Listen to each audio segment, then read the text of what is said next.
has a small detail that everyone overlooked ever completely changed the course of an investigation? Today I will tell you how an almost invisible tray solved one of the most astonishing cases I faced as a forensic doctor. It all started one ordinary afternoon in Quito, when I received a body that at first glance seemed to be just another accident case. However, something at the scene didn't quite fit, and it was a tiny detail, almost imperceptible to most, that led me to uncover a story completely different from what everyone believed. My name is Fernando Suarez. I am 42 years old, and I work as a forensic doctor here in Quito, Ecuador.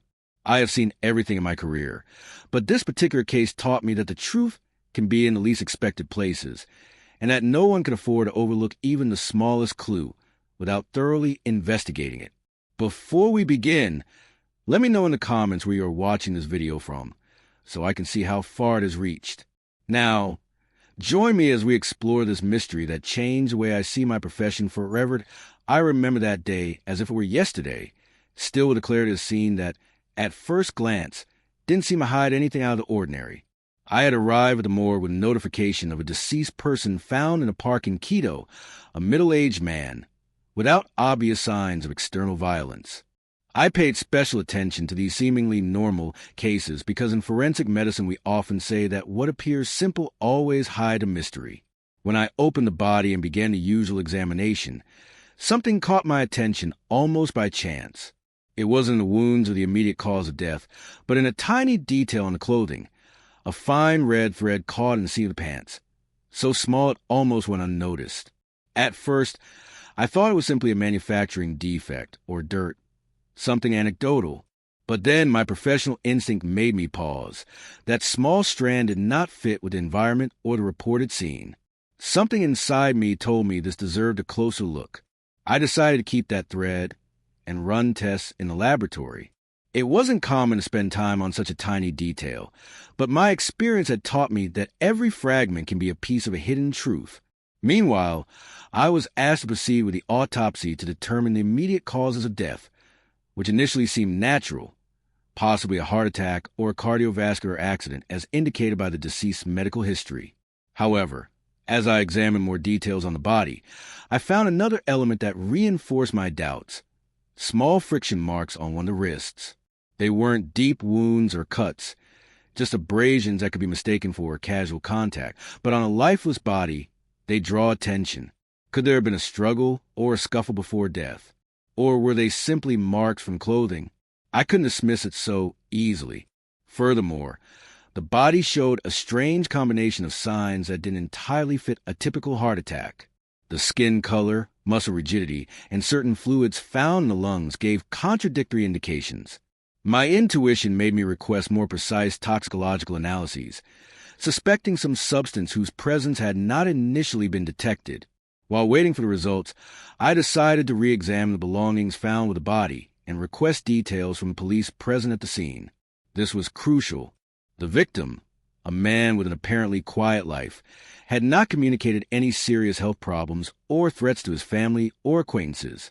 But one detail that appeared in the reports was a nearby security camera that captured unusual movements that night.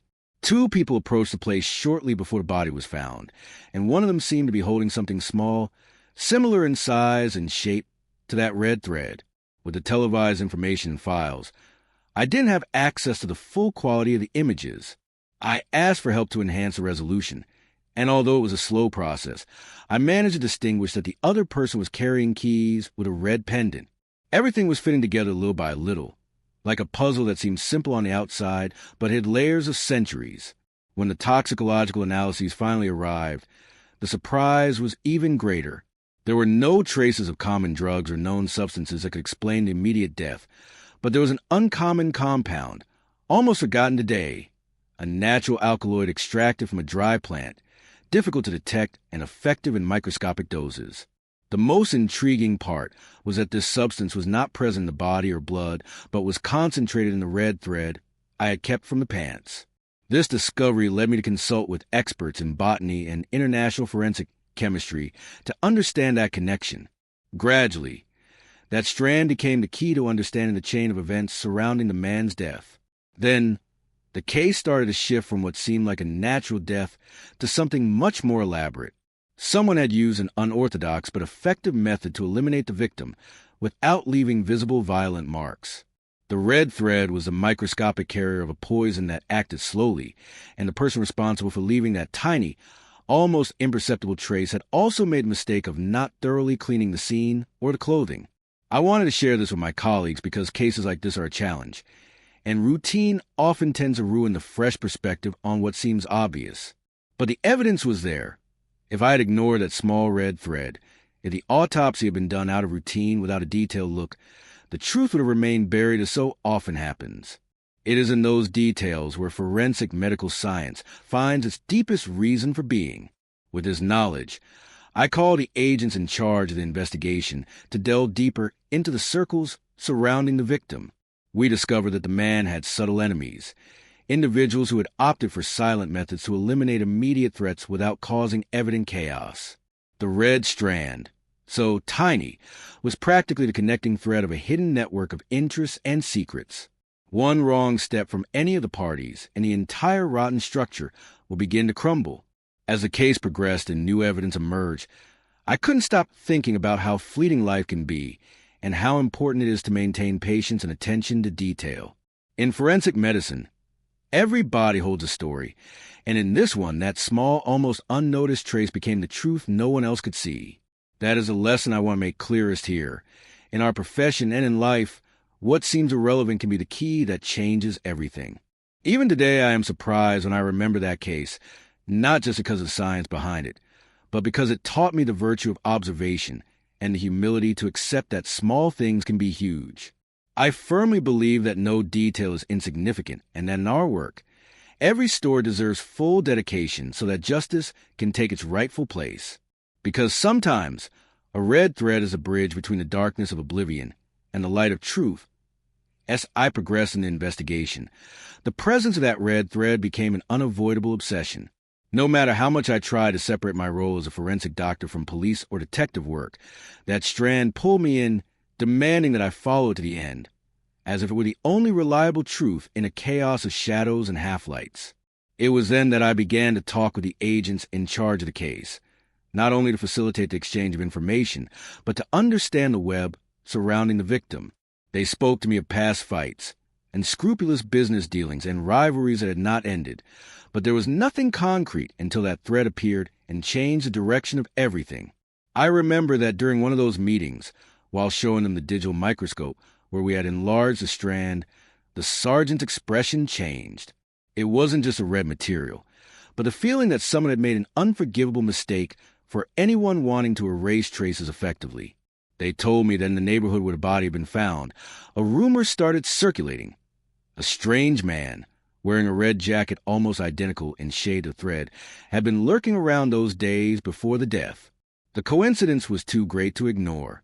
I asked the police to track down footage from nearby cameras, including those of neighboring businesses and residential areas, to try to follow this lead. It was not easy. The images were blurry, the weather was against us, and time was doing its work erasing clues. But the day we managed to clearly photograph that man with the red jacket was a shot of adrenaline for everyone, not only because we obtained a stable figure, but because we could associate the suspect with another curious scene, a small fight reported days earlier, where the deceased had an argument with a stranger whose description matched the new finding. This completely reshaped the initial idea of a natural death. I then went back to review the autopsy report in more detail, looking for any clue that might have gone unnoticed at first glance. I found something that seemed insignificant but took on new meaning. Tiny injuries inside a membrane of the lung, very difficult to notice and not directly related to an infarction or conventional cardiac arrest. It was as if someone had interfered with the body's biological process, altering something detectable only with a careful eye and a lot of experience. That feeling that the body had been tampered with guided every one of my moves. Meanwhile, the lab results began arriving in greater detail. The toxic compound we had detected on the red thread had a peculiar effect. It wasn't drunk or injected. It was applied directly to the skin, and its chemical structure made it a silent weapon, lethal in small doses, almost undetectable in routine studies. I was impressed that this poison was practically invisible, almost a ghost in the current medical system. And the most disturbing thing was that its use didn't seem intended to kill quickly, but to progress over hours or days, making the death seem natural, like any disease. That was the plan of whoever had designed it all. Convinced that the thread was proof of direct contact between the attacker and the victim, I insisted that the investigation focus on finding the owner or wearer of the jacket or garment with that very particular color. It was then that I received an unexpected call from a forensic chemistry expert in Germany, with whom I had consulted after sending him samples. The scientist told me that this alkaloid was known in very restricted circles and that, although its use for murders had nearly disappeared, it still circulated under the radar in certain clandestine markets. This reinforced the idea that the victim was involved with, or at least targeted by a group that wanted to eliminate him using sophisticated and silent methods. The investigation took a turn when one of the agents showed me photos found on the victim's phone.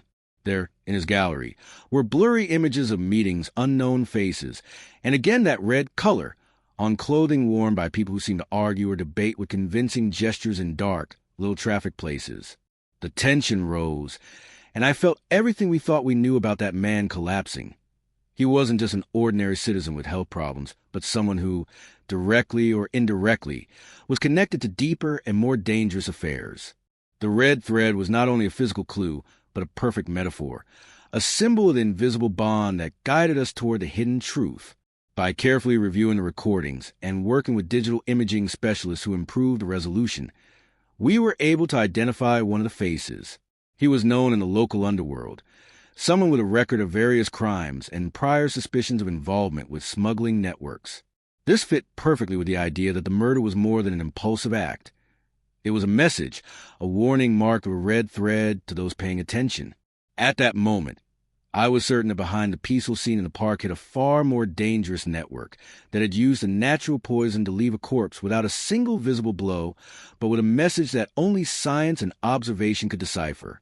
Interviews with family and acquaintances confirmed my hypothesis.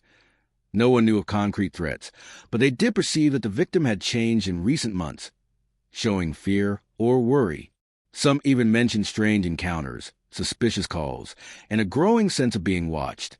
Everything connected to that red thread, a line that had remained invisible to almost everyone except for the careful and patient gaze required by forensic medicine. I felt that the body, that body that seemed silent and without a story, was now speaking with a clear and firm voice through that microscopic strand. Although the laboratory work left me exhausted, with sleepless days and nights reviewing details and coordinating with the police and experts, I could not allow fatigue to halt that intuition. The thread was no coincidence, nor was it an anecdotal element. It was a symbol that small things can change the entire course of an investigation. A single red thread, tiny, almost invisible, was a key that opened the door to a truth much darker than anyone had imagined. That lesson would stay with me forever. The initially mundane crime scene turned into a window to an underground world that demands respect and precision to unravel. I learned that time, patience, and humility are indispensable to get to the bottom of any story. That sometimes the victim reveals themselves not through screams or obvious signs, but through the whispers held in the smallest details, like that red fabric, laced with poison. That was the last trace left by the culprit. Forensic medical science is not just cold analysis and calculation, but a vocation to listen to bodies, to respect their narrative even if it is hidden in a small error, a white thread, or a held breath. When we finally obtained an order to check the clothing of the identified suspects and compare fibers, the confirmation was brutal. One of the potential attackers wore on his jacket the same red threads found on the victim, which led to an intense interrogation where multiple pieces began to fall into place. The killer's identity emerged after months of patience, mistakes, and learning, reinforcing the idea that nothing is as it seems and that, in the pursuit of truth, even the smallest thing can be the greatest witness. Despite everything, I was left with a bittersweet taste. Justice was beginning to operate, but the human cost was enormous. Life, in its fragility, can depend on a single thread. That experience transformed my way of looking at scenes and bodies. It taught me to be more attentive, not to accept the first answer, and to understand that each case is a story of details, of small traces that, joined with patience, tell us what really happened. That is why, Whenever I look at a corpse, I know I am speaking with an open book that must be read slowly, without rush, because, in the end, justice gains strength where observation is deep and respect is absolute. I will never forget that day, or that red thread. It was a reminder that, in the darkness of the invisible, the truth always waits for someone willing to listen. That in my work, as in life, the tiniest details can be castles of truth, and that, above all, patience and curiosity are weapons as powerful as science itself. Because incredible as it seems, a red thread can be the key that saves memory, reveals history, and grants the dignity every life deserves. And that, for me, is the most valuable lesson of this whole case. That confirmation was unequivocal, but far from bringing peace. It opened a door to the unknown, to an even more complex labyrinth. The same red thread that had guided the entire investigation now served as direct evidence, adding an almost tangible weight to the suspicion looming over that individual. However, upon reviewing his profile and background, I realized this was not going to be simple. The man was not an isolated link, but part of a chain where each element is behind layers of secrets, fears, and forced silences. With every interrogation, with every analysis, the tension grew, because we were venturing into territory that involved not only justice but survival. The interrogations were tense and revealing moments. The suspect, a man who until then seemed unshakable, began to show signs of distress when we confronted him with the evidence. Not only did the fibers match, but the results of digital tracing placed his presence at the scene hours before and after the death. He tried to maintain a tough facade, denying everything, but his contradictions were as evident as the red fabric on his jacket. This made the police harden their stance, and within the group, a mix of restrained expectation and latent fear was palpable. We had uncovered something that was not just about a murder. We were touching on a plot that extended beyond simple revenge or settling scores. As we progressed, and thanks to a relentless team that never lowered its guard or gave up, more connections emerged. The images captured and enhanced by video specialists revealed not only the suspect's figure, but also the presence of other characters who furtively entered and left the neighborhood. They were shadows and until then had camouflaged themselves in the everyday life of Quito. But with that red thread, they pointed to a hidden traffic of influences and darkness. One night in the lab, tirelessly reviewing the footage, I felt how my own understanding of what this case meant transformed. It was not common violence, nor an individual act. We were facing something much more sinister, elaborate, and ruthless. At times, when fatigue became almost unbearable, I recalled a phrase a veteran forensic doctor had told me when I started. Every body has its secret, but not all have someone willing to listen to it until the end. There lay the truth, in that endless patience, in a healthy obsession to uncover what lies beneath the surface. The crime scene, initially simple, had become the epicenter of an intrigue capable of toppling invisible structures. And amid it all, the victim, with his story turned into a bloody puzzle, spoke to me through that red thread, like a silent scream demanding justice. The new evidence now led us to analyze movements, communication networks, and even behavior patterns. Technology, combined with instincts sharpened day by day, allowed us to detect encrypted messages between the suspect and other unidentified actors. This expanded the map of the conflict, a map that no longer involved just a victim and his direct aggressor, but a network using that subtle poison as a tool to silence without raising suspicion. It was then that I understood that the poison, that alkaloid that until then seemed like mere technical data, was actually a clear message. Death was planned from the shadows, with the precision of a scalpel and the patience of time, in a macabre choreography. The atmosphere in the investigation team grew tenser as we neared understanding the true dimension of this case. Every detail gained an almost sacred value. We knew we faced people capable of operating coldly and without remorse, which forced us to tighten security measures for everyone involved. At several moments, I felt the weight of responsibility on my shoulders, not only as a forensic doctor, but as a guardian of the memory of that truncated life. And in that same intensity, doubts also surfaced. What else were we letting slip by? What other small and seemingly insignificant clues were waiting to be discovered? I couldn't stop thinking about the victim, about his motionless, lifeless face, whom we now knew not only as a person who had suffered a terrible fate, but also as someone trapped in a web too large for him. I remembered that during a final examination of the body, a few days earlier, I had detected a slight mark on one of his fingers, a tiny scratch visible only under ultraviolet light. At first, I had paid it no mind, but with this new information, I realized it could have been direct contact, the exact moment the substance was applied, a physical, tangible link, the last greeting from an invisible killer. Small details, as always, that transform perception and the entire course of story. That discovery allowed us to request new court orders to delve deeper into the analysis of personal objects, phones, and vehicles involved. The follow-up was complex, as connections between suspects and witnesses also grew increasingly delicate. The police told me how some places near the neighborhood had become meeting points where agreements and secrets were hidden. I personally experienced a feeling that we were facing a dangerous game, where every move had to be measured and no mistakes allowed. No one, not even us as investigators, wanted to be the next link in a cycle of violence and silence.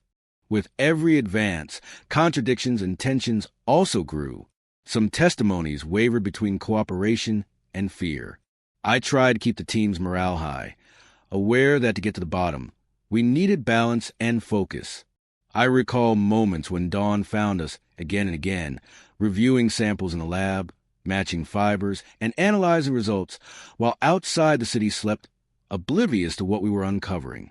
That silent and methodical work seemed small compared to the world we were trying to unravel, but it was precisely that quiet dedication that gave strength to every hypothesis. At the same time, a troubling fact emerged. The group behind the murder might have intended to carry out other crimes using the same method. That poison applied to fibers might have been tested, until now unnoticed, in other deaths wrongly attributed to natural or accidental causes. This gave the investigation a new dimension. We were not only responding to a case, but facing a possible warning of a hidden threat to the entire community. It was an invisible enemy, using science as a disguise and patience as a weapon. Sharing this scenario with my colleagues, we felt a mix of alarm and commitment. We understood that training in detecting these rare poisons needed to be intensified, that local forensic medicine had to be prepared to face this kind of sophisticated crime. Furthermore, the case posed a huge challenge: how to teach other forensic experts not to be deceived by the apparent calm of certain findings, how to insist that meticulousness and never taking anything for granted were truly the difference between justice and impunity. That was when I began preparing materials, talks, and collaborating in seminars to convey what I had learned so personally and deeply.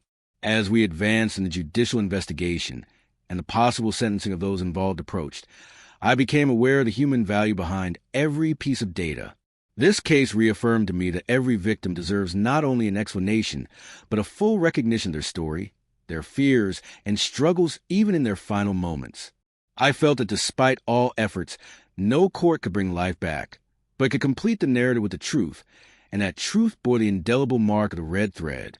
Embracing that reality was a duty that filled me with responsibility, but also with gratitude for being able to contribute to something that transcended exact science. At the end of this phase, as the sun filtered through my office window, I sat down to write a final report. In that solitude, with my mind still reviewing every sequence, I remembered how at the start this red thread seemed just a tiny, almost accidental trace, and yet through patience and persistence, it had become the master key that opened a box full of secrets. This case made it clear to me that in our profession, science is an essential ally, but not enough unless accompanied by a profound human commitment and a keen ear for the silent voices emanating from every body. Today, every time I examine a corpse, that invisible red thread stays with me, both a metaphor and a warning. Truth lies in the details, even in those that seem insignificant, and the forensics work is to give them voice so that silent whispers are neither forgotten nor ignored.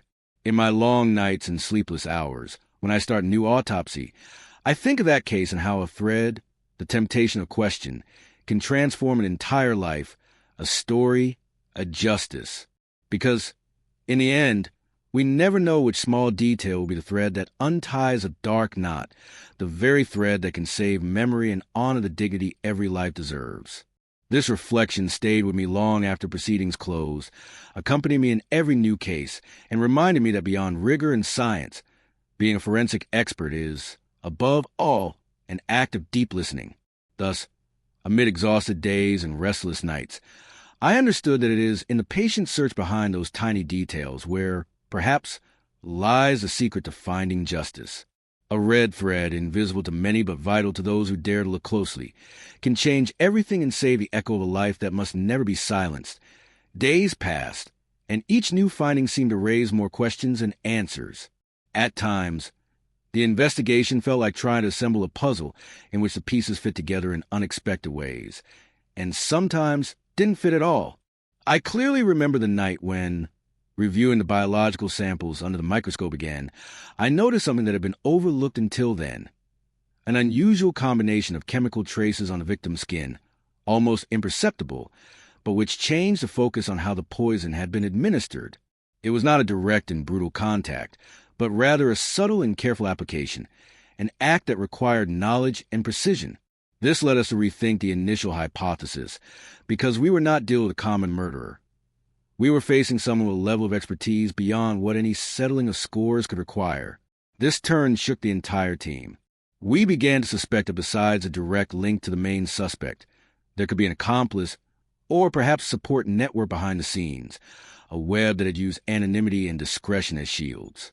We realized that if we tried to tighten the noose only from a superficial perspective, we might be feeding the very mechanism that protected these criminals. It was then, racing against time, that I decided to start working more closely with forensic technology experts, especially the team in charge of digital analysis. Conversations with them were fascinating, and each piece of data became a window into worlds that forensic medicine alone could hardly reach. We managed to establish patterns of encrypted communication between the suspect and various social media profiles that appeared inactive or fake, but, through in-depth analysis, showed precise and timely activity during key days. That virtual network was like a mirror of the real network, crossed by silences, hidden connections, and power plays. It seemed like a chessboard where every piece moved cautiously, seeking to leave no traces. And there, in the middle of it all, was the victim, a piece someone decided to sacrifice, but who was at the same time key to unveiling the entire board. The hours in the laboratory became endless. Between reviews and re-reviews, we reached a point where fatigue seeped into every detail, and exhaustion began to play with our perceptions. However, it was precisely on one of those nights, when a young analyst showed me a series of hidden messages in mobile applications, that I felt a spark of clarity break through the wall of confusion. Those messages, encrypted but persistent over time, revealed not only orders and warnings, but also a kind of macabre game, instructions to carry out acts that seem prearranged, with the cold calculation of someone who believes they are beyond the reach of the law, a pact of silence wrapped in veiled threats. I never imagined a digital virus could be so lethal, but at that moment I understood that the enemy used all the tools at their disposal. That revelation also forced me to be more cautious. We began to notice that some colleagues received anonymous messages, mysterious calls at odd hours, and traces of surveillance that we couldn't tell whether they came from the criminals themselves or, worse, from within the work group. Paranoia was a constant shadow, but we could not stop. The responsibility felt heavier with every step, because we were not only covering a crime scene nor chasing a murderer. We were trying to dismantle a network that operated with surgical precision and without mercy, returning to the victim. Each new autopsy and complementary analysis offered me additional pieces of their personal story, their family environment, interpersonal relationships.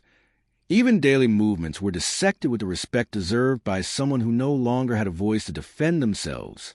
It was then that, thanks to anonymous testimonies that arrived with difficulty and fear, we began to understand that the victim had tried to break that circle of silence, to report what they knew or suspected, and that because of that, they had become a target. Their death, then, was not an isolated event, but the culmination of a dark process of intimidation and retaliation. One of the pieces of evidence that impacted me the most was a video, recorded by a security camera, that no one had initially considered relevant. In that clip, marked with date and time, a hooded figure was seen leaving a small package at the victim's doorstep. It was a brief moment, But by enlarging and analyzing the image with specialized software, we managed to distinguish patterns in the clothing and a signal on the wristwatch that matched movements detected on the suspect's phone. That package contained traces of the poison found in the autopsy, a meticulous and almost invisible act to anyone not looking with magnifying glass. That connection was a final blow to the innocence version the accused tried to maintain. Gradually, the case took on the dimension of a struggle not only against a crime, but against a system of concealment and complicity. That perception made me reconsider the power dynamics in the neighborhood and the very institutions that should protect. We were facing a network that used not only direct violence, but also silent corruption and manipulation of information to perpetuate itself. In some interrogations, aggression and fear blended with an almost insolent cynicism, as if to show that our evidence was merely small obstacles. But every little thread we pulled caused that facade to crack a bit more. The pressure of the case also revealed new levels of resilience and learning in me. Forensic science is not just a matter of cold analysis and technical accuracy.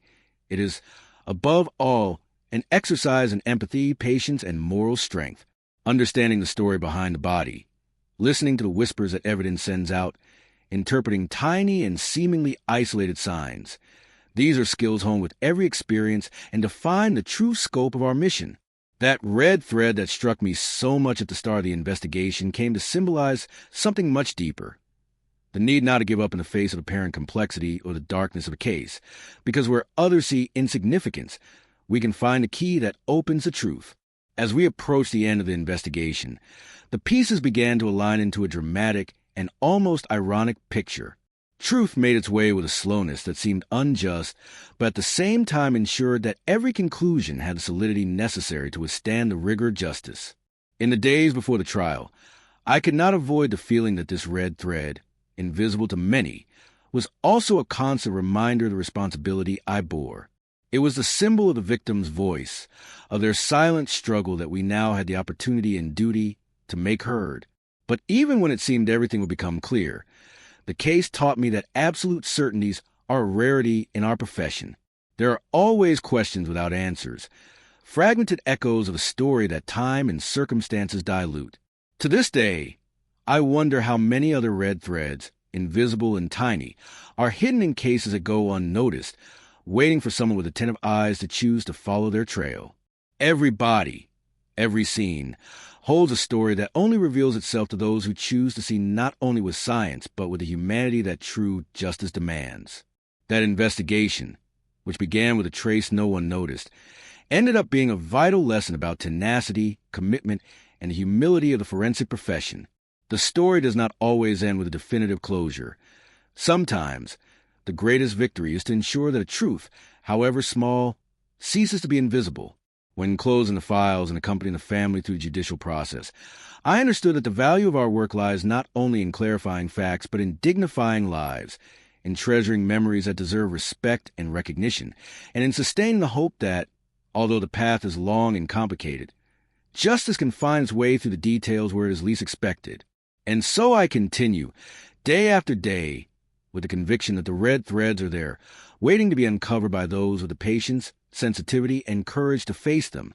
Because in that tiny thread, in that subtle sign, lies the power to transform darkness into light, silence into voice, and death into justice. That is, for me, the profound essence of being a forensic doctor, a guardian of stories, a translator of silhouettes that science and heart must listen to together, always. What came next was a constant back and forth between the physical evidence and the virtual web we were unraveling. Every time we thought we had taken a solid step forward, something new made our certainties waver, as if that invisible enemy mocked us from the shadows. I remember one early morning when fatigue was already biting my guts, I received an unexpected call. One of the analysts had found a pattern in the call and message records that had gone unnoticed until then. They were not just sporadic communications. There was a hidden story among those numbers and letters, a timeline that revealed a chilling and meticulously planned dynamic. This was no longer just a crime of passion or a common settling of scores. We were facing a form of calculated and almost industrialized violence, with logistics behind it far more complex than one would expect at first. Every minute counted, and we felt the stress firsthand. It was not only the external pressure, which grew more intense each day due to media interest, but also the internal one, a weight lodged in our chests, reminding us that behind all this there was a shattered family, a fearful community, and above all, a victim who deserved truth and justice. That almost imperceptible trace, to which no one initially paid attention, had become the key to unraveling the tangle, to understanding that the poison was not only chemical, but also a weapon hidden in relationships' power and manipulation. As we progressed, the complexity of the case grew. Something that caught my attention, and that of my colleagues, was a subtle pattern in the economic movements linked to the suspect. Small transfers, flows of money that seemed insignificant but which, when analyzed collectively, revealed a hidden financial network that supported those criminal actions. That network not only sheltered the material perpetrator, but also ensured a near unquestionable impunity. That revelation showed us that we were facing a system much larger than we had imagined, a structure that could encompass everything from politicians to local businessmen, whose influence was maintained through fear and silence. My team, and I had to be especially careful. In cases like these, every wrong move can endanger not only the investigation, but also the safety of those involved. We knew it was not just a matter of bringing evidence to court, but of protecting ourselves, of shielding the truth we wanted to bring to light. The fear of being watched settled into our daily lives. But at the same time, that pressure fueled a particular energy in us. The certainty that we were on the right path, that only perseverance and precision could achieve what seemed impossible, unraveling that web of lies and threats. One of the most intense moments I remember was when we managed to intercept and decode a key message sent by the suspect to one of his closest contacts. That message was full of clues indicating a plan to divert attention and bury the investigation. It was a veiled but clear warning for some key witnesses to change their stories or disappear. That piece of the puzzle put us on high alert immediately. We reinforced protection for those witnesses and coordinated with authorities to guarantee their safety and the integrity of their statements. It was a vortex where science, law, and humanity intersected unmistakably. Meanwhile, the victim's family remained there, present with every step we took.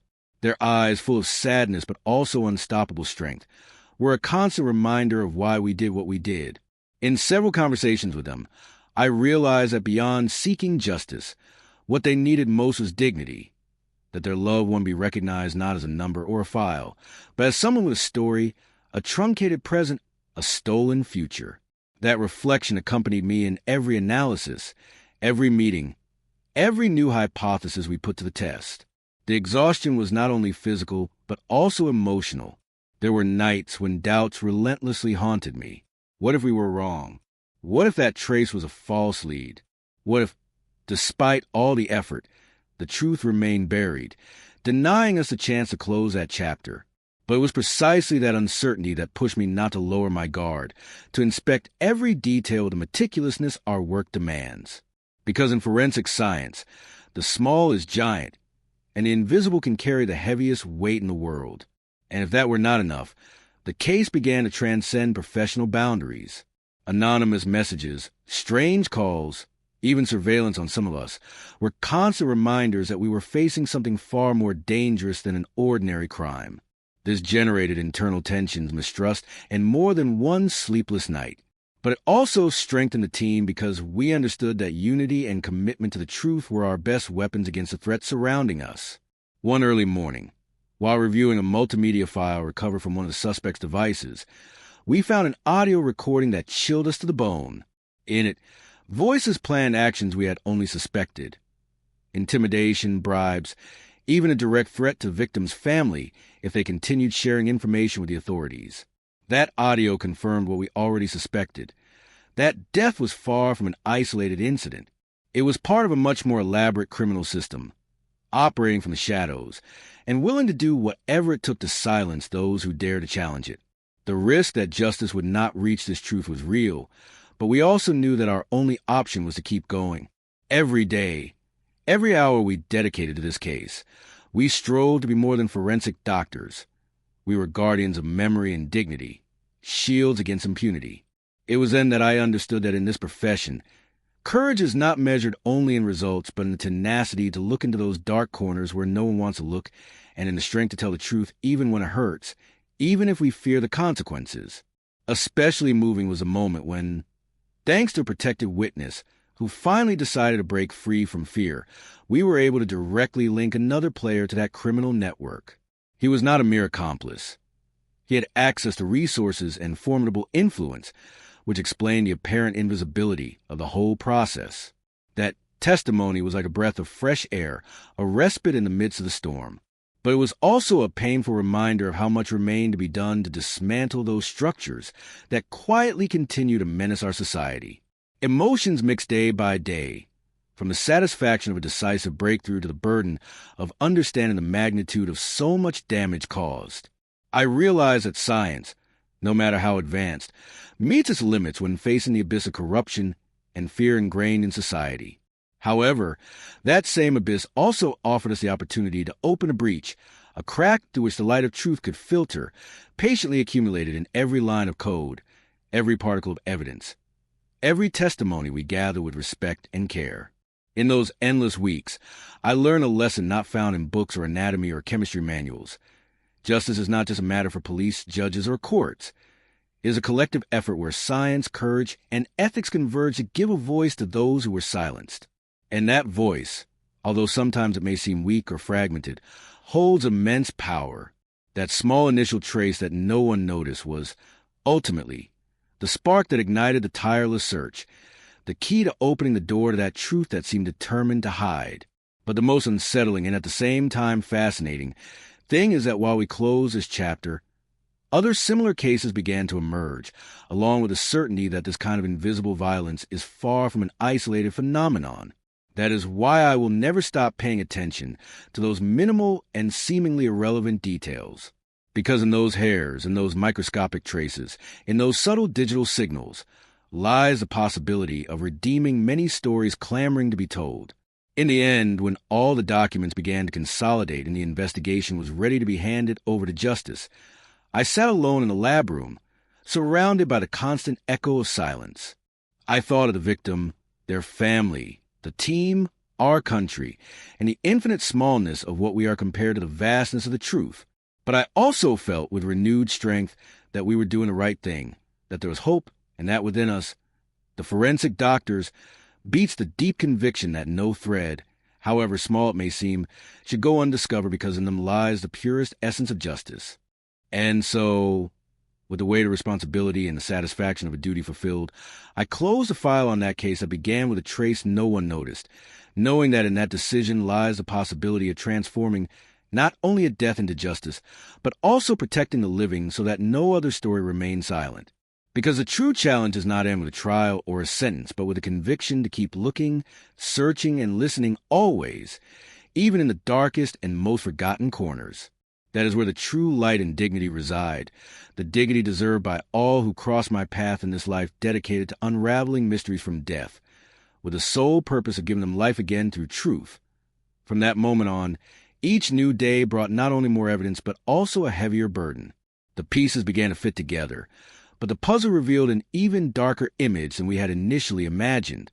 Those small bank transfers that seemed insignificant, the encrypted messages, and above all that audio that shattered our peace, showed us that we were immersed in something beyond the reach of simple justice. What lay before us was an intricate network of power, deception, and systematized violence that not only fed on fear, but cultivated it as a profitable business, invisible to most. Every breakthrough we celebrated came with a bitter feeling, because we knew that for every truth we uncovered, many others remained buried in the shadows of corruption. But we also understood that this precarious balance held only as long as people like us kept resisting, watching, questioning, finding those tiny traces that to many were just dust or noise. I remember one sequence in particular that marked me deeply. We were reviewing a series of security camera videos located near the scene, hoping to find some movement that had gone unnoticed. The images were blurry, full of interference, but just when we thought they would be useless, a detail caught my attention. An almost imperceptible reflection on a window, something that at first seemed like just another shadow, but when enlarged and color-adjusted, revealed the figure of a person who shouldn't have been there. That figure moved cautiously, avoiding the light, with a clear intention not to be seen. That was not a simple clue. It was evidence that behind what we had classified as a closed and uneventful scene, there was a hidden presence, watching, manipulating, ensuring that the truth stayed buried. Reporting that finding brought a new level of tension. The confirmation that someone was watching every move of our investigation made us reconsider all strategies. We became shadows to avoid detection, and our communication became more careful, more precise, inside and outside the lab. A paranoia rooted in reality settled within me. Any mistake could mean losing the life we were trying to honor with our work.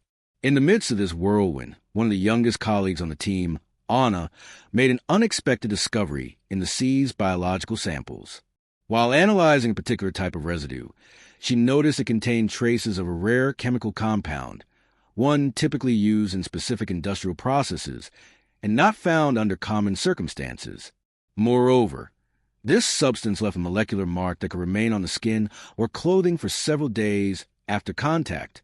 This revelation allowed us to propose a hypothesis we had not considered before.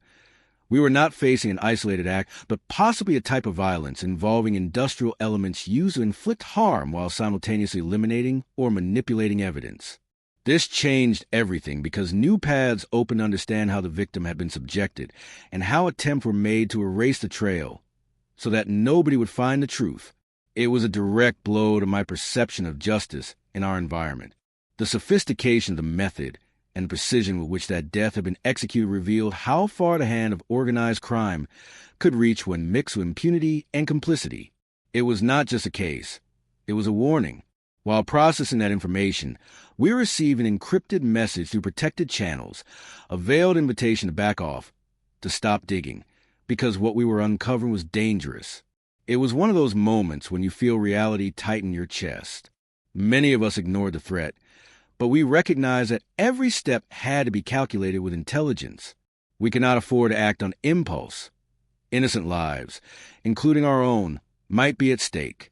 Between the pressure and new leads, the team formed an alliance with cybersecurity and financial analysis experts beyond Quito. This collaboration allowed us to connect more dots and broaden our maneuvering margin. It was then we learned that this clandestine network not only moved money and threatened lives locally, but had international ramifications, using multiple layers of digital anonymity to protect itself. What started as a local investigation was knocking on global doors, making our work transcend geography and multiplying our sense of responsibility. One of the tensest days came when a team member detected an attempt to access our internal data systems. The attempt was thwarted, but made it clear we were not alone, and that the enemy was closer than we could imagine. The fear was not only of physical retaliation, but also of the irreparable loss of the truth we were fighting to build. By then, the laboratory had become a bunker, with reinforced security protocols and discreet communication to avoid leaks. Amid all this, every contact with the victim's family became an exercise in humanity. They needed to know their pain was not just another forgotten case in a pile of files. And we needed to remember that behind every figure was a life cut short. It was in those conversations that I understood justice is not limited to punishment. It is also the repair of dignity, public recognition of harm, and a commitment to preventing such events from repeating. That perspective humanized our fight and pushed us forward even when the outlook seemed untenable. After weeks of gathering, analyzing, and constantly assembling evidence, the unexpected twist that the story needed arrived. A protected witness far from the victim, whom we had managed to secure through a discreet operation, finally decided to speak openly. Their testimony was a bombshell. It opened a door to names and connections that until then had been only suspicions or theories. That testimony, corroborated by scientific evidence, allowed us to connect dots that seemed impossible. It was not just a name, but a tangible manifestation of the magnitude of the criminal system we faced. But with that revelation came the greatest threat. They tried to discredit the witness, sow doubts, and fabricate a web of false information to discredit everything we had built. The danger of losing credibility was real, along with the possibility that the truth would be buried again. That battle was fought not only in labs or courts, but also in the minds and hearts of each team member. The conviction that truth, fragile though it may be, must be upheld with strength and courage. There were moments when physical and emotional exhaustion seemed insurmountable. I remember one early morning, while reviewing reports over and over, silently wondering how much of this could really change. The feeling of fragility before such a massive mechanism, seemingly ready to crush any attempt at justice, was overwhelming. Yet, in that very darkness appeared the certainty that our task was indispensable, that each fragment of truth was a barricade against impunity. Internal tensions also reached a critical point. Some colleagues expressed fear, others uncertainty, and some even questioned whether it was worth continuing to expose themselves to such risk. That was when we reinforced that our commitment to justice and human dignity was greater than any threat. The foundation of our work, forensic science, became our strength and shield. We pledged not to give up, to stay united, and to remember for whom and why we were fighting. In the following weeks, efforts multiplied. We coordinated with law enforcement to implement measures protecting witnesses and carried out complementary analyses that shed light on the relationship between the victim and those involved, confirming we were dismantling a network far more powerful than we had imagined. One of the most shocking findings was discovering that certain evidence had been tampered with to divert attention, something only detectable thanks to the combination of our meticulous work and the brave testimony we had protected. I will forever remember the moment when, in front of a board of evidence pieces, I saw how all the connections finally traced a clear and terrifying map. When the truth began to become visible, we knew that this not only changed the course of the case, but could also open a crack in that structure of fear and silence that had paralyzed our community for so long. However, we also understood this was not the only story. The further we advanced, the more signals of other cases with similar patterns, the same shadows and silences, reached us. It was then that I grasped the true magnitude of the problem. It was neither an accident nor an isolated event, but a deep wound in society demanding constant attention, vigilance, and a collective will not to allow it to recur. The experience taught me that forensic medicine transcends a body, evidence, and technical expertise. It is work that places us at the epicenter of much broader struggles, where patience, ethics, and persistence are essential to break those invisible networks that threaten truth and justice. And in that process, I learned vulnerability can also be strength, because showing humanity does not diminish our professionalism, but gives meaning to our work. When I finally placed the last pieces in the file, I felt a released weight, but also a heavy burden that will always accompany me. The awareness that this truth was but a flame in the darkness, yet an indispensable flame for those seeking justice every day. Not all battles end with a verdict or an exemplary sentence. Many begin with a will to look beyond the obvious, to pay attention to those invisible traces that, though small, contain the power to change destinies. This case became for me a permanent reminder. In forensic medicine and in the pursuit of justice, silence is never an option, not even when the darkness seems infinite. We are explorers in a territory where truth hides in details so tiny they seem insignificant, but are actually the key to correcting injustices that affect not only one person, but an entire community. That is why I ended that night, alone in a laboratory, convinced that this story cannot remain closed in one more folder. It must be told, remembered, and above all, it must inspire those who, like me, believe that persistence, science, and human strength are the best weapons against impunity. Because that small trace that few saw, although invisible to many, was and will continue to be the seed of a transformation seeking justice for the silenced and hope for those still fighting for as the investigation progressed. I felt the burden growing more unbearable, not only because of the complexity of the case, but also due to the invisible escalation of threats and manipulation surrounding us. It was as if we were in a chess game where every move had to be carefully calculated, because any mistake could be fatal. I remember one afternoon when, after hours of reviewing evidence, an anonymous call came through. The voice on the other end was cold, distant, a silent warning loaded with meanings. Stop, or you will pay the consequences. That moment made me aware of the real danger, but also reaffirmed the conviction I had. They could not silence us. We could not allow the shadow of impunity to keep growing. The most disturbing part was that we were not just facing individuals, but a perfectly interconnected system, with branches in various sectors of power, from economic to political. Every lead we followed seemed to open a door to an even murkier world, where corruption was the main current and Justice a tiny, lonely island barely withstanding the onslaught, we discovered that the banking transactions that initially seemed small were just the tip of the iceberg. There were cryptocurrency transfers, ghost accounts, and shell companies that acted as masks to launder money and finance clandestine operations. That tangle complicated every step, but it also motivated us not to lower our guard. The testimony of the protected witness was a key that opened many of those locked doors. Their words detailed informant routes, payment for silence, and even instructions for manipulating forensic evidence, which explained certain anomalies in previous reports, now seen with new eyes and deeper knowledge. It was then that we made a crucial decision that changed the course of our investigation, involving the independent press and human rights organizations. We knew that public exposure was a double-edged sword. On one hand, it could protect us by exposing those trying to silence us. On the other, it could turn us into even more vulnerable targets. But that transparency was necessary to strengthen the truth and create alliances with civil society, something essential to avoid isolation. Days after that strategy, the tension reached its peak. During a late-night meeting in the lab, amid fatigue and uncertainty, we received a new lead, an intercepted email directly linking high-ranking officials to the criminal network. The evidence was conclusive, though disguised in technical jargon and codes. But for me, it was clearly visible after hours spent understanding those patterns. There was a heavy silence among the team because, with that information in hand, we understood we were touching what many considered untouchable. But we also sensed the opportunity, perhaps the only window to dismantle this network from its roots. Paranoia became routine. We constantly checked our spaces and communications, taking care of even the smallest detail to avoid being detected.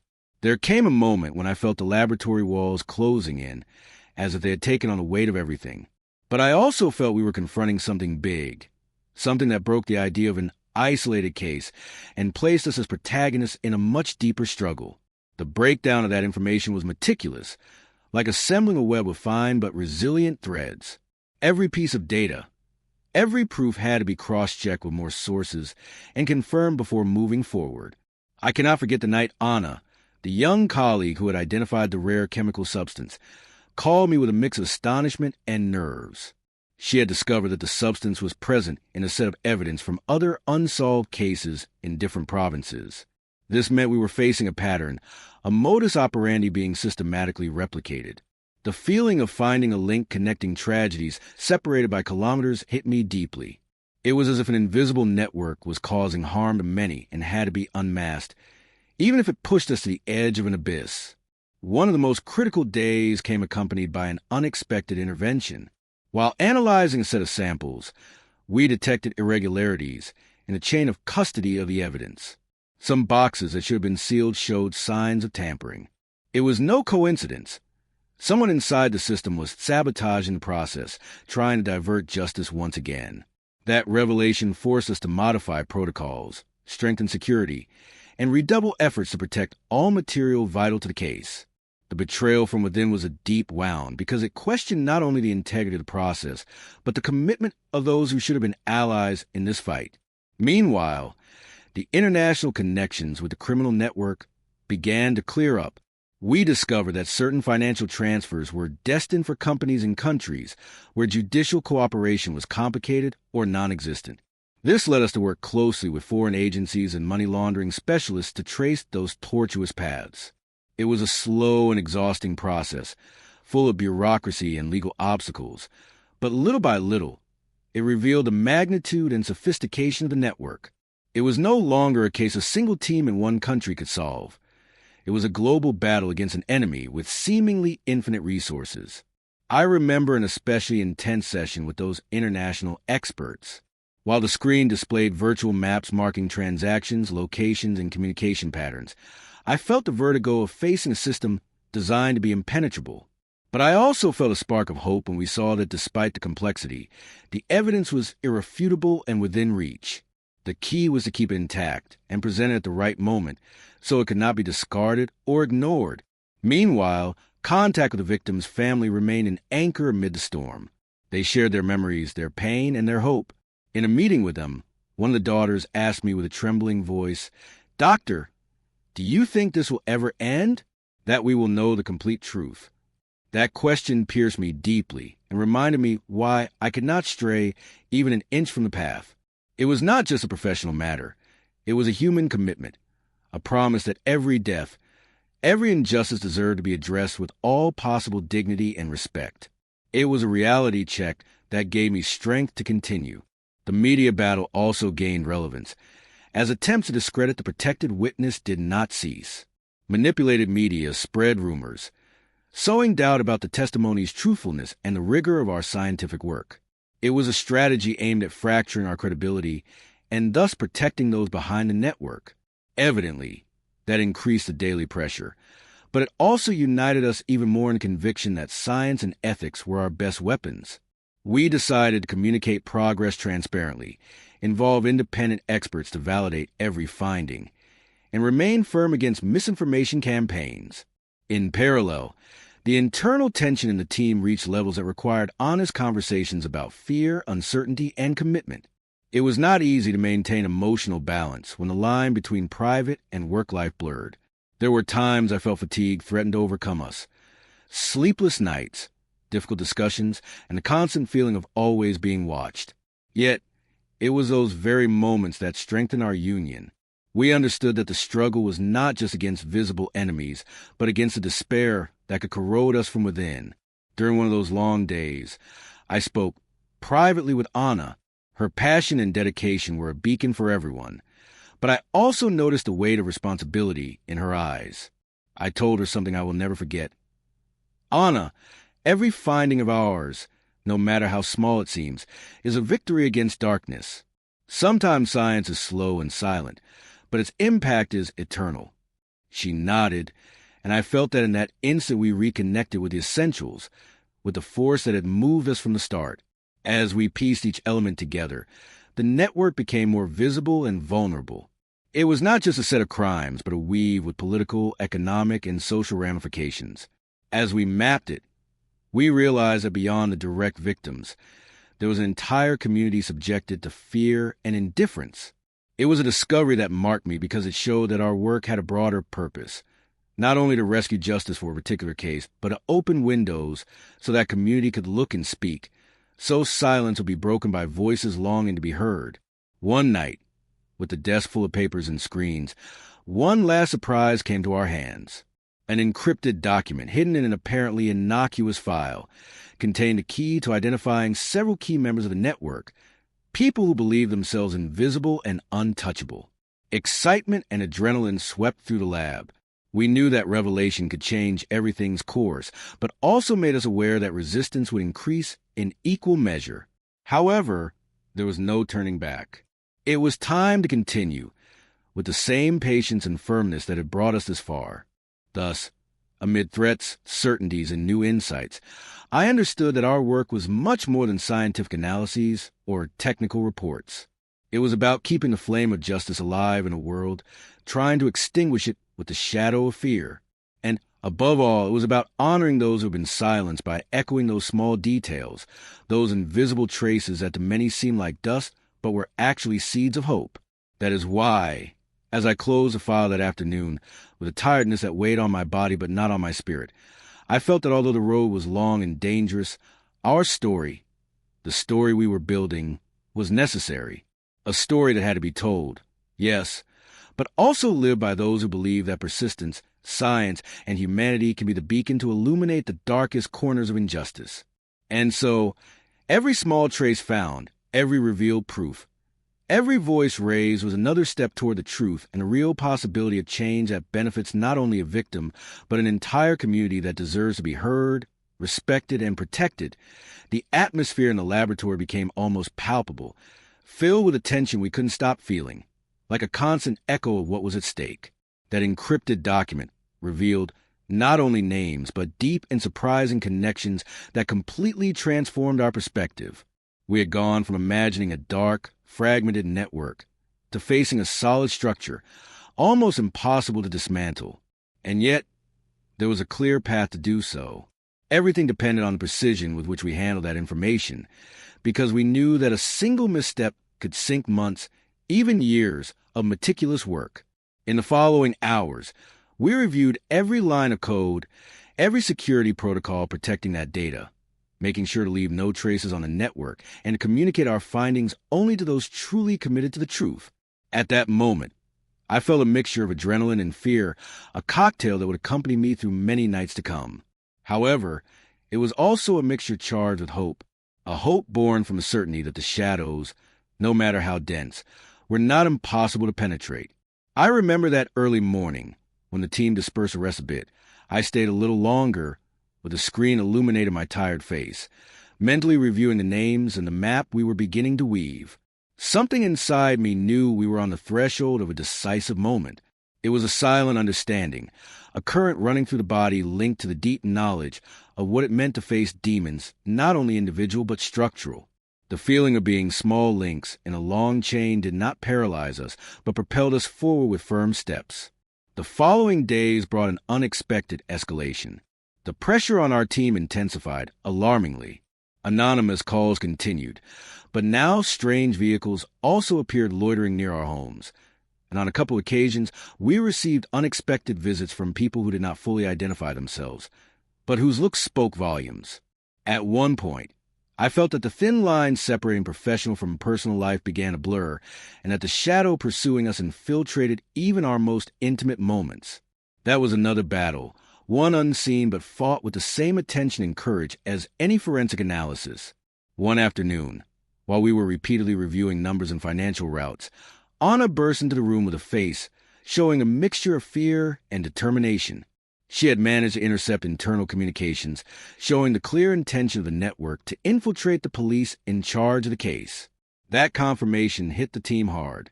We were facing something much more complex. Not only corruption, but direct infiltration into the institutions that should protect us. This forced us to rethink everything, seek refuge in absolute discretion, and build new secure channels to share information. We turned the laboratory into a sort of clandestine operations center, watching every detail to avoid detection. Paranoia became a constant companion.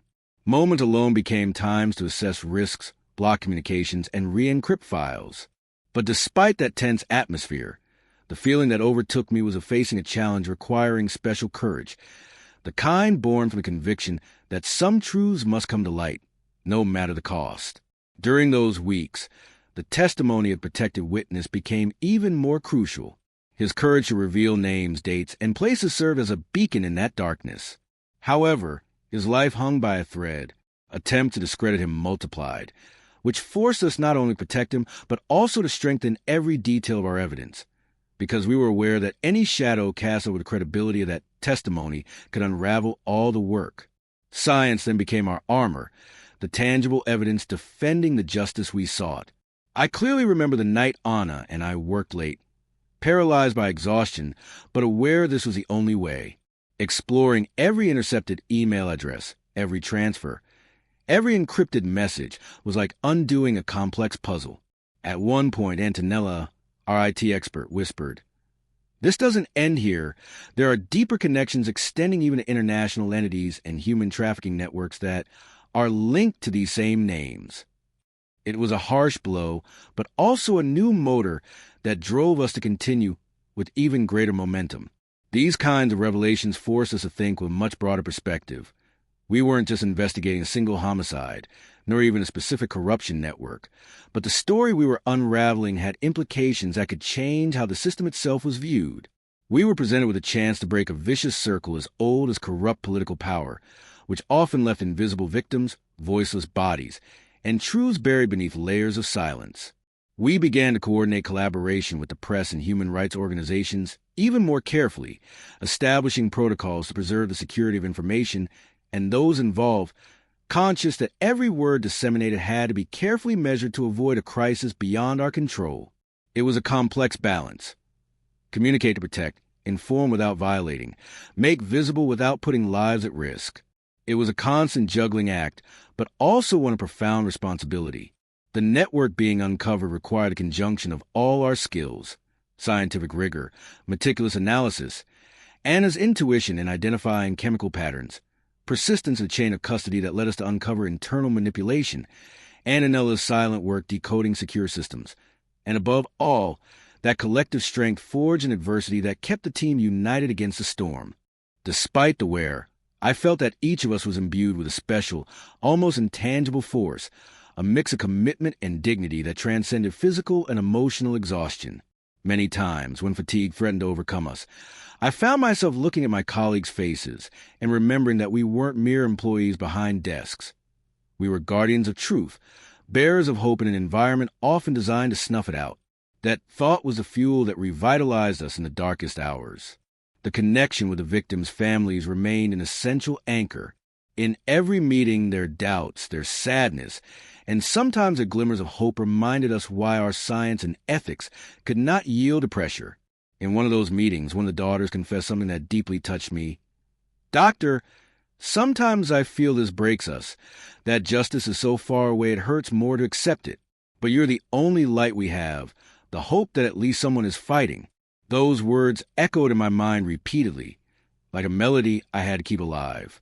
In the background of everything, the media battle escalated with intensity, an offensive full of rumors, manipulations, and smear campaigns aimed at fracturing not only the investigation, but the team's morale. They belittled our lab work, questioned the evidence, viciously attacked the protected witness. But amid this parallel war, we chose to respond to transparency and rigor. We invited external experts to validate every step, every finding. We weren't afraid for the world to know the scientific truth. On the contrary, this truth was our most powerful shield.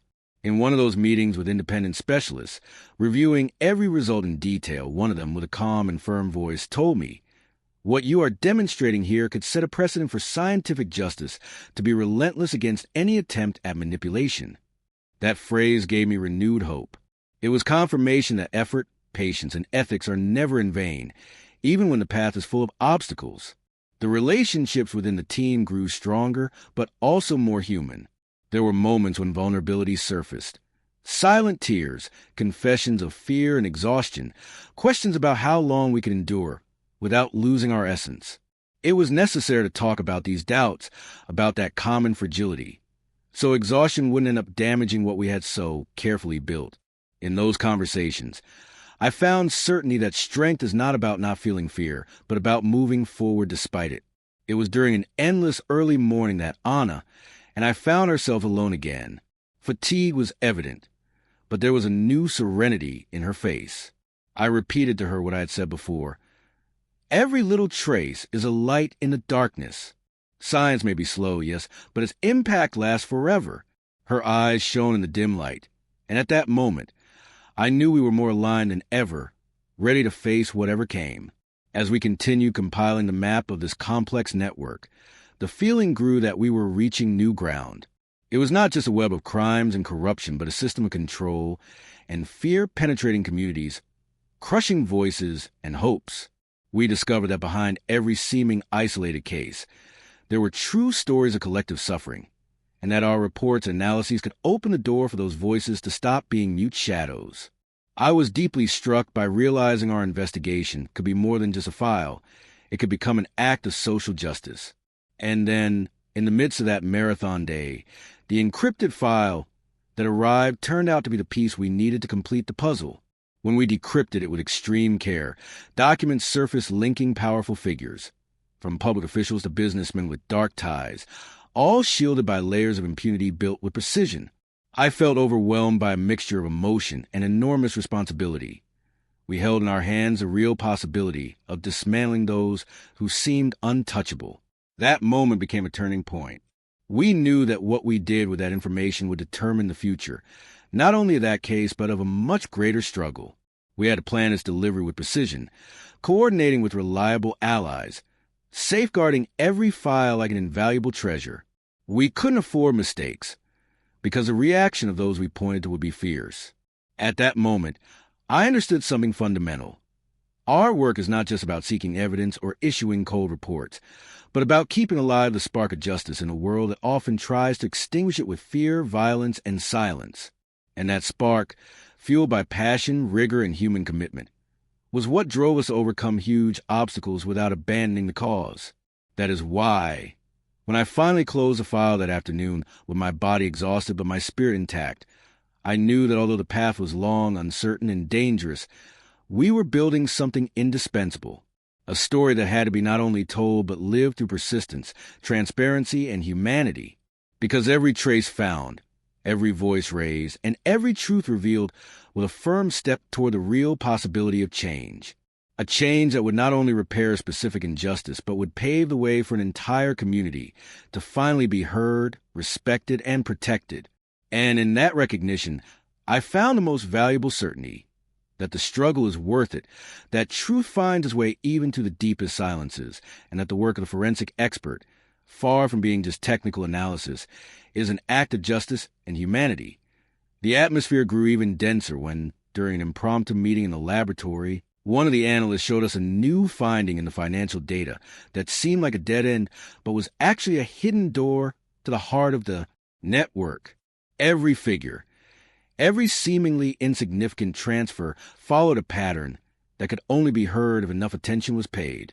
That insistence on leaving no detail unchecked allowed us to connect threads that apparently had no connection, but together formed a fabric so strong that no one had dared to tear it for a long time.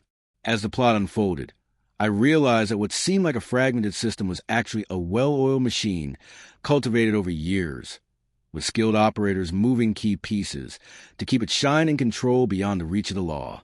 While analyzing this data, someone on the team detected a pattern in the communication between certain officials and businessmen. It was not explicit, but a series of veiled references, electronic addresses repeated at critical moments, code in its purest form disguised among the lines, only detectable by those who committed to looking beyond the surface. It was at that moment that a phrase once said by a mentor echoed in my head. The truth is like a very fine thread. It only breaks when the tension is too great. And I felt that we were about to stretch that thread to its limit. Each breakthrough brought new shadows. I remember one night when, just as we thought we had a clear breakthrough, the laboratory security system detected an intrusion attempt. It was not a random attack. It was too coordinated and used resources that showed we were stirring ovens that were too hot. Paranoia grew, but it did not stop us. It led us to implement stricter measures, to divide access to information into levels that only the most trusted could surpass, and to develop a communication that sometimes seemed more like a secret code than a simple exchange of data among colleagues. And so, slowly, we were weaving a parallel network, invisible yet strong, that ensured we could continue without being detected. And it was not always easy. There were moments when fatigue seemed to overpower enthusiasm. I especially remember that early morning when exhaustion overwhelmed even the strongest, when sleep besieged us and the pain in our eyes was unbearable, but the feeling that time was slipping away kept us vigilant. In the midst of that tense silence, an unexpected call made us vibrate again. It was a protected witness with information that could change the direction of the investigation, a name previously unknown, someone who seemed to be pulling all the strings from the shadows, a figure not listed in our documents or initial lists. The turn was brutal. The investigation took on an even deeper and more dangerous dimension. With this revelation, the team had to restructure its approach. No detail could be left to chance. Forensic analyses were refined to incorporate evidence supporting the existence and correlation of that new figure in the network, even when there was no direct physical evidence. It was then that, more than ever, I understood that forensic science does not only live off tangible material, but also from the ability to read between the lines, to understand context and processes that leave footprints not always visible. This intuition allowed us to paint a clearer picture despite the surrounding darkness. But perhaps what impacted me most was the human dimension of all this. Every day, while reviewing files and data, I listened to Anna talk about the lives behind the numbers. Anna and Nella unraveled stories hidden in the shadows of the network, and each team member letting hope pulse through their words that beyond the chaos, there was justice waiting to be awakened. My role as a forensic specialist allowed me to approach each body, each physical story, but in this case, I also had to learn to read those social bodies, to interpret their invisible wounds. It was a lesson I hadn't expected but accepted with humility, knowing that our truth had to encompass more than cold science to be complete. During those days, meetings with the victims' families became sacred moments. I found it incredible how, despite the pain, they were able to hold their gaze and ask with such courage. One of the mothers, holding back tears, said something that etched itself into my memory forever. "Doctor, let's not allow this to become just another number. May every body that passes through your hands be a reason to continue, so that never again a shadow silences us." Her words reminded me that our work was something extraordinary, a bridge between silence and truth. And in that fragile light, perseverance was the only way. However, the resistance of that dark network was fierce. They not only tried to hide, but activated disinformation mechanisms that endangered all our efforts. The press became a battlefield where the truth was tested again and again. They attacked us with lies, tried to undermine the team's credibility, and discredit the protected witness with subtle and sophisticated violence. It was a painful reminder that we were not only fighting individuals, but a system that knew how to manipulate and use fear as a weapon. But far from intimidating us, that pressure reinforced our commitment. And we decided to respond with every scientific word, every piece of data, every piece of evidence we could present with absolute transparency. During one of the meetings with external experts, I had the feeling we were witnessing something historic, not just because of the magnitude of the case, but because every voice, every analysis, every observation confirmed that scientific justice still had a corner intact where it could shine brightly. Seeing the conviction in the eyes of those specialists reminded me that, despite everything, integrity was a beacon guiding those of us who decided not to give up. It gave us the boost we needed to continue, aware that the next path would be even more arduous. And so we reached the stage where, with all the elements on the table, it was finally possible to clearly outline the real magnitude of the scheme. It was not just a story of corruption, nor even just a criminal network with relevant names. It was a story of a system that had shaped its own impunity for years, using violence, silence, and complicity to perpetuate itself. I finally understood that our work was like that of a surgeon, intervening precisely, removing those diseased tissues without damaging what could still heal. And how important it was to know that exposing that rock could mean the beginning of the end for that hidden monster. What came next was not a miracle, but the consequence of constant and detailed work, collaboration with international organizations, careful coordination with committed journalists, and the shared dream that justice, although delayed, would reach every corner where fear had thrived. I remember that almost physical sensation, that tingling on the back when we knew our report would be in the hands of those with the power to act. A moment full of hope and also uncertainty, because we knew the fight was not over. A new phase had just begun. As I write these lines, I can't help but think about what it means to be a forensic specialist in a world like this. Beyond the evidence and reports, we are the silent narrators of those who cannot speak, the guardians of secrets that our eyes and hands reveal. And now, more than ever, I know that every trace, no matter how small it may seem, can transform a story and open paths toward justice. That is why I remain here, with the same passion and commitment, knowing that behind every case there is not just a body, but millions of voices crying out to be heard. And it is that responsibility that drives me never to stop, because in science, in detail, in the struggle, lies the most authentic hope we can offer the world. And as I was putting away the last files that afternoon, it became clear to me that the true mystery was not only in discovering the culprits, but in keeping the flame of hope alive in the hearts of those who believed the truth was impossible.